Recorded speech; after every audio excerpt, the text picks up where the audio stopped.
Pope Leo XIV has delivered a message that has shaken the hearts and minds of people all over the world. In an age where most powerful voices avoid taking strong positions and prefer to speak in polished, diplomatic tones, Pope Leo has taken a bold and fearless stand. He didn't soften his words to avoid discomfort. He didn't speak only to the religious or the faithful. He spoke to anyone who still dares to think for themselves, to ask questions, and to seek truth in a world drowning in confusion. His message was not just spiritual, it was a deep and urgent call to open our eyes and recognize what is happening around us. Today, we live in a world where we are constantly being told that everything is done for our safety. Politicians, media outlets, and global leaders repeatedly promise peace, security, and progress.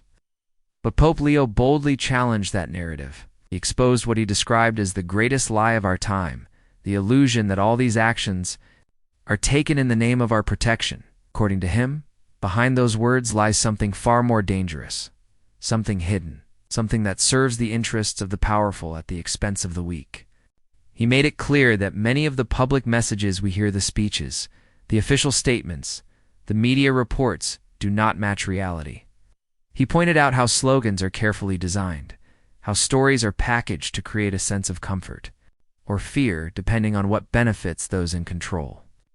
But behind these polished surfaces lies a manipulated version of the truth. Pope Leo warned that when truth is lost or twisted, everything else becomes corrupt: justice, peace, even faith. They begin to lose their meaning and become empty appearances. What Pope Leo asked for was not more religious devotion or blind belief. He asked people to become aware, to stop living in a fog of information that only serves to numb us. He warned that many of the loud voices we hear today are not telling us what's really happening. And if we continue to believe these voices without question, we are allowing ourselves to be guided deeper into a world of lies and illusions.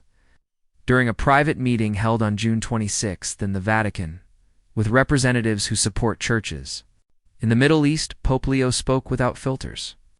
He confronted the common belief that everything governments do is done for our protection.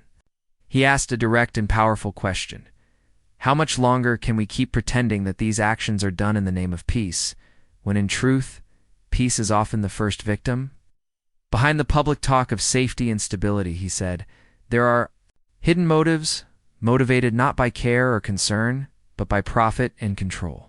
He revealed that decisions are being made behind closed doors, decisions that benefit only a small group of people, while the most fragile, the poorest, the sick, and the forgotten are left behind. The Pope emphasized that people are not as blind as they once were. Many are starting to realize that something is wrong. People are beginning to notice how resources are being used, and they are asking why so little is invested in things that actually help and heal. Though he did not name names or specific countries, his message was crystal clear. There are those who profit from division and chaos. These people and organizations rely on fear and tension to keep their influence strong. They do not want peace. They want control, and this, Pope Leo said, is the lie we've been sold. We're told that systems are in place to protect us, but in fact, they often do the opposite. They increase suffering, feed anxiety, and make the world less safe, especially for the most vulnerable. Even the institutions that were once created to serve and support humanity are now being broken down. With visible emotion, Pope Leo said that we must not accept this as normal. His words were more than a warning, they were a call to action. He asked people to stop blindly trusting everything they hear from official sources and to start thinking for themselves. Because when personal or political gain replaces the common good, truth is the first victim. He then turned his focus to how public opinion is shaped. He explained that in today's world, people are constantly being pushed to believe certain things, not because those things are true, but because someone wants them to be accepted. He spoke about how dangerous misinformation can be, how false news and misleading stories can cost lives. But his message was not a rejection of media or technology, but a challenge to the system that uses information not to inform, but to manipulate. He warned that emotions are being used as tools. People are made to feel fear, anger, or urgency, not naturally, but by design. These emotions are created and spread over and over again until people accept actions they would have once rejected.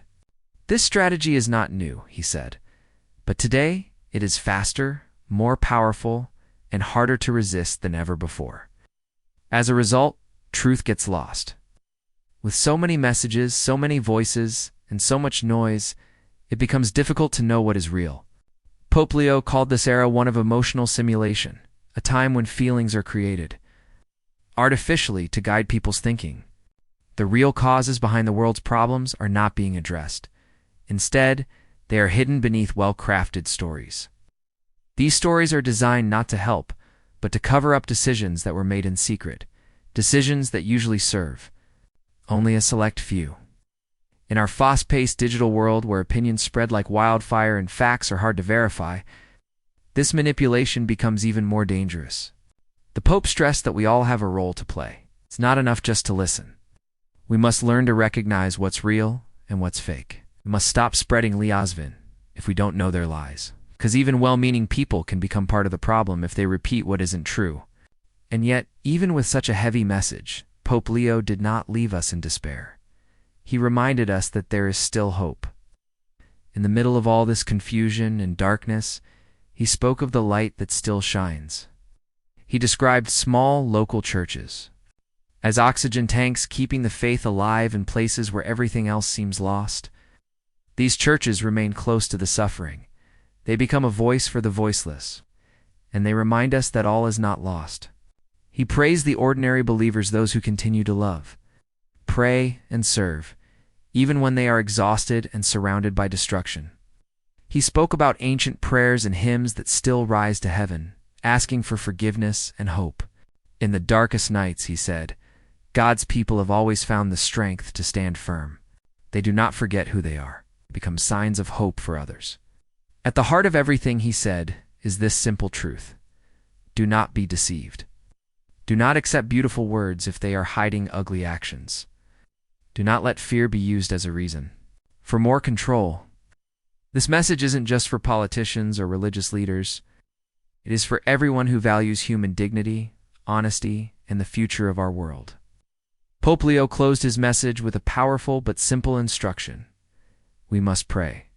He said that every piece of news we hear, every tragedy, every injustice, should not make us numb. Instead, it should move us to pray. Pray for the victims.